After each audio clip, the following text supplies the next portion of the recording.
2026ರಲ್ಲಿ ಹನುಮ ಜಯಂತಿಯನ್ನು ಏಪ್ರಿಲ್ 2 ಗುರುವಾರದಂದು ಆಚರಿಸಲಾಗುತ್ತದೆ. ಹಿಂದೂ ಪಂಚಾಂಗದ ಪ್ರಕಾರ ಈ ಹಬ್ಬವು ಚೈತ್ರ ಮಾಸದ ಶುಕ್ಲ ಪಕ್ಷದ ಪೌರ್ಣಮಿಯಂದು ಬರುತ್ತದೆ. ಮುಹೂರ್ತ ಮತ್ತು ತಿಥಿಯ ವಿವರಗಳು ಈ ಕೆಳಗಿನಂತಿವೆ.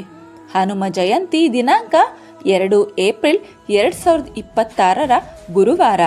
ಪೌರ್ಣಮಿ ತಿಥಿ ಆರಂಭ 1 ಏಪ್ರಿಲ್ 2026 ಬೆಳಗ್ಗೆ 7:06. ಪೌರ್ಣಮಿ ತಿಥಿ ಮುಕ್ತಾಯ 2 ಏಪ್ರಿಲ್ 2026 ಬೆಳಗ್ಗೆ 7:41. ಪೂಜಾ ಮುಹೂರ್ತ ಸೂರ್ಯೋದಯದ ಸಮಯದಲ್ಲಿ ಪೌರ್ಣಮಿ ತಿಥಿ ಇರುವುದರಿಂದ ಏಪ್ರಿಲ್ 2 ಬೆಳಗಿನ ಜಾವದ ಸಮಯವು ಪೂಜೆ ಮತ್ತು ಅನುಷ್ಠಾನಗಳಿಗೆ ಅತ್ಯಂತ ಶುಭವೆಂದು ಪರಿಗಣಿಸಲಾಗಿದೆ. ಹನುಮ ಜಯಂತಿಯ ದಿನದಂದು ಹನುಮಂತನನ್ನು ಪ್ರಸನ್ನಗೊಳಿಸಲು ಸರಳವಾದ ಪೂಜಾ ವಿಧಿ ಮತ್ತು ಈ ವಿಶೇಷ ಮಂತ್ರಗಳನ್ನು ಪಠಿಸಬಹುದು.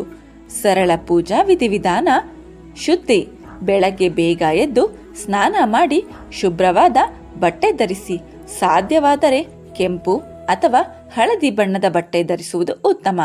ಸ್ಥಾಪನೆ: ಪೂಜಾ ಕೊಠಡಿಯಲ್ಲಿ ಹನುಮಂತನ ಫೋಟೋ ಅಥವಾ ವಿಗ್ರಹಕ್ಕೆ ಗಂಧ ಮತ್ತು ಕುಂಕುಮದ ತಿಲಕವನ್ನಿಡಿ. ಅರ್ಪಣೆ: ಹನುಮಂತನಿಗೆ ಅತ್ಯಂತ ಪ್ರಿಯವಾದ ಸಿಂಧೂರ, ಎಕ್ಕದ ಹೂವು ಅಥವಾ ಮಾಲೆ ಮತ್ತು ತುಳಸಿ ದಳಗಳನ್ನು ಅರ್ಪಿಸಿ. ನೈವೇದ್ಯ: ಬಾಳೆಹಣ್ಣು, ಕಡಲೆಬೇಳೆ, ಬೆಲ್ಲ ಅಥವಾ ಸಿಹಿಯನ್ನು ನೈವೇದ್ಯವಾಗಿ ಅರ್ಪಿಸಿ.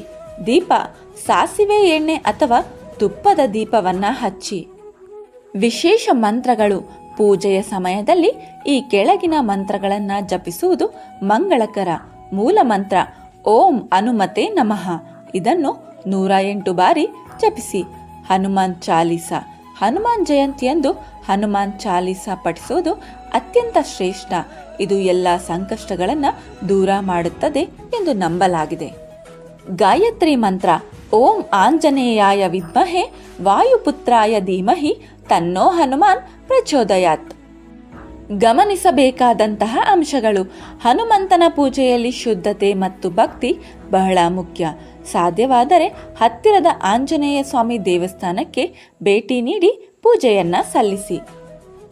ಬಡವರಿಗೆ ಅಥವಾ ನಿರ್ಗತಿಕರಿಗೆ ಈ ದಿನದಂದು ಅನ್ನದಾನ ಮಾಡುವುದು ಕೂಡ ಹನುಮಂತನಿಗೆ ಪ್ರಿಯವಾದ ಸೇವೆ. ಸ್ನೇಹಿತರೆ, ಈ ಮಾಹಿತಿ ಇಷ್ಟವಾದಲ್ಲಿ ದಯವಿಟ್ಟು ವಿಡಿಯೋವನ್ನು ಲೈಕ್ ಮಾಡಿ, ಚಾನಲನ್ನು ಸಬ್ಸ್ಕ್ರೈಬ್ ಮಾಡಿ. ಕೇಳಿದ್ದಕ್ಕಾಗಿ ಧನ್ಯವಾದಗಳು. Thank you for watching. Please like, share, comment and subscribe to Sanatana ಸಂಸ್ಕಾರ.